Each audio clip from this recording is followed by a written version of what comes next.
10 साल का एक लड़का अपने घर में किसी सोच में बैठा हुआ था। आमतौर पर इस उम्र में बच्चे अपने खिलौनों को लेकर जिद कर रहे होते हैं, लेकिन ये लड़का कुछ अलग था। सिर्फ 10 साल की उम्र में ये लड़का द न्यूयॉर्क टाइम्स की मुश्किल हेडलाइन में गिरते हुए मार्केट को ऑब्जर्व कर रहा था। फिर उसने अपना डिसीजन लिया और अपने पिता की हेल्प से एक नीचे गिरती हुई कंपनी में कुल $125 इन्वेस्ट किए। आगे चलकर इस बच्चे को लोगों ने वॉरेन बफेट के नाम से पहचाना। दुनिया के सबसे सक्सेसफुल इन्वेस्टर वॉरेन बफेट ने इतने पैसे कमाए, इस पर हजारों किताबें लिखी जा चुकी हैं।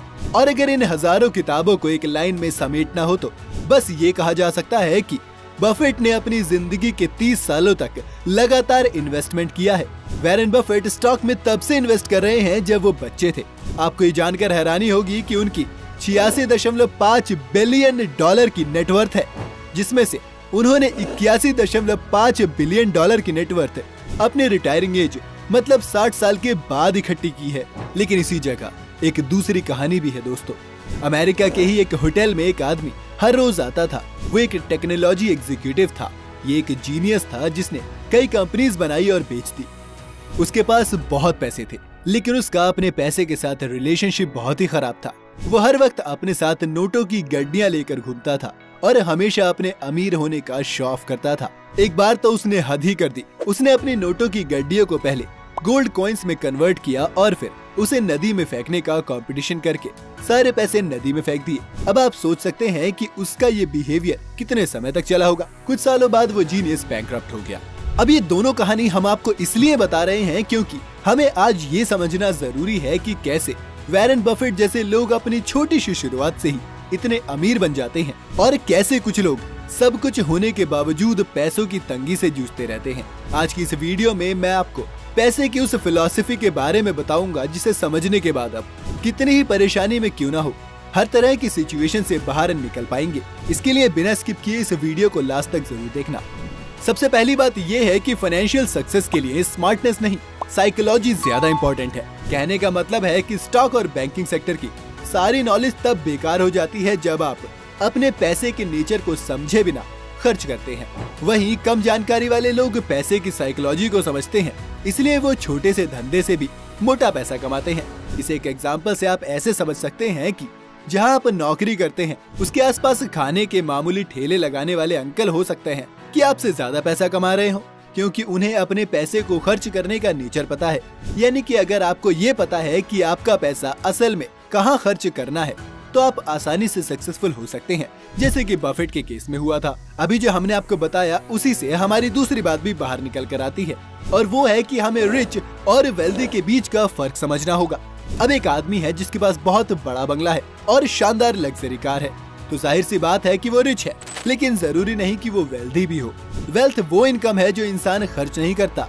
एक रिच इंसान महंगी कार और डायमंड रिंग जैसी लग्जरी चीजें खरीदता है, और एक वेल्दी इंसान भी यही चीजें खरीदता है, लेकिन वो ये चीजें अपनी पैसिव इनकम से खरीदता है। और एक वेल्दी इंसान अपनी रियल इनकम को उन्हीं चीजों पर खर्च करता है जिसके बगैर उसका काम नहीं चल सकता, और अपनी पैसिव इनकम से वो अपनी लग्जरी चीजें खरीदता है। इसलिए हमेशा जरूरी है कि आप पैसों को खर्च करते समय इन बातों का ध्यान रखें और अपने मनी फ्लो पर हमेशा नजर बनाए रखते हुए ही पैसे खर्च करें। अगर आप पैसों की साइकोलॉजी को समझ पा रहे हैं तो अगले कुछ स्टेप आपके लिए एक बेहतरीन लेसन साबित हो सकते हैं।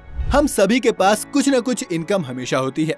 या तो हम कहीं जॉब कर रहे होते हैं या फिर पढ़ाई के दौरान घर से मिले पैसों से अपना खर्च चला रहे होते हैं। ऐसे में जरूरी है कि आप अपने पैसों का पूरा हिसाब रखें।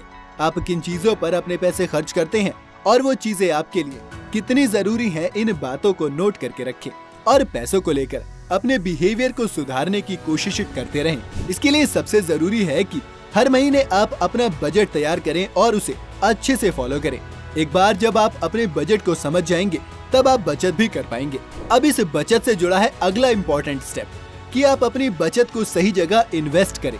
आज के बदलते वक्त में इन्वेस्टमेंट एक इम्पोर्टेंट हिस्सा हो गया है, इसलिए वीकेंड्स पर या जब भी समय मिले स्टॉक और म्यूचुअल फंड्स की अपनी नॉलेज बढ़ाइए और उसमें इन्वेस्ट कीजिए। ये जरूरी नहीं कि आप कितना छोटा या फिर बड़ा इन्वेस्टमेंट करते हैं, जरूरी ये है कि आप पर्टिकुलर अमाउंट को हर महीने अपने फ्यूचर के लिए सिक्योर कर रहे हैं। और यही बात आपको एक फाइनेंशियल फ्रीडम भी देगी। दोस्तों, वैसे तो इन्वेस्टमेंट और बचत की कई सलाहें आपको मिल जाएंगी और इन्हीं सलाहों में से मेरी एक पर्सनल सलाह ये भी है कि अपनी बुरी आदतों से जितनी जल्दी हो सके आप पीछा छुड़ा लीजिए, क्योंकि उतना ही आपके लिए आगे बढ़ना आसान होगा। और यहाँ बुरी आदत से मेरा मतलब सिर्फ सिगरेट या शराब से नहीं है। ये दोनों आदतें बुरी होने के साथ साथ महंगी भी हैं। एक बुरी आदत है सेल्फ कंट्रोल का ना होना। अगर आप आओ देखो ना ताव देखकर खरीदारी करते हैं या फिर बिना सोचे समझे अपने पैसे को कहीं भी खर्च करते हैं तो ये भी एक बुरी आदत है। इसलिए अगर आप में ऐसी कोई भी प्रॉब्लम है तो इससे पीछा छुड़ाने की जल्दी से जल्दी शुरुआत कर दीजिए, क्योंकि आप पैसे चाहे जितना कमा लीजिए, ये बुरी आदतें आपको वेल्दी नहीं बनने देंगी। इन सारी बातों का मतलब बस एक ही है कि फाइनेंशियली मजबूत होने का अधिकार सिर्फ पढ़े लिखे यूनिवर्सिटी ग्रेजुएट्स को नहीं, बल्कि पैसों की फिलॉसफी को समझ कर एक आम इंसान भी खुद को पैसों की किल्लत से दूर रख सकता है। और यही बात लागू होती है उन पढ़े लिखे लोगों पर जो डिग्री और अच्छी नौकरी पाने की होड़ में पैसों की असली वैल्यू को समझ नहीं पाते हैं और आगे चलकर काफी पैसे कमाने के बाद भी वो खाली हाथी रहते हैं। इसलिए अब बिना देर करते हुए खुद को बेहतर और बेहतर करने में लग जाइए। आपको ये वीडियो पसंद आई हो तो इसे लाइक और शेयर जरूर करें। और हाँ दोस्तों, अगर आपके पास भी कोई ऐसी ही सलाह है तो मुझे जल्दी से कमेंट में लिखकर जरूर बता दीजिए। ऐसी ही मोटिवेशनल कहानियाँ और टेक्निक्स के लिए चैनल को सब्सक्राइब करना बिल्कुल ना भूलें। मिलते हैं आपसे अगली वीडियो में।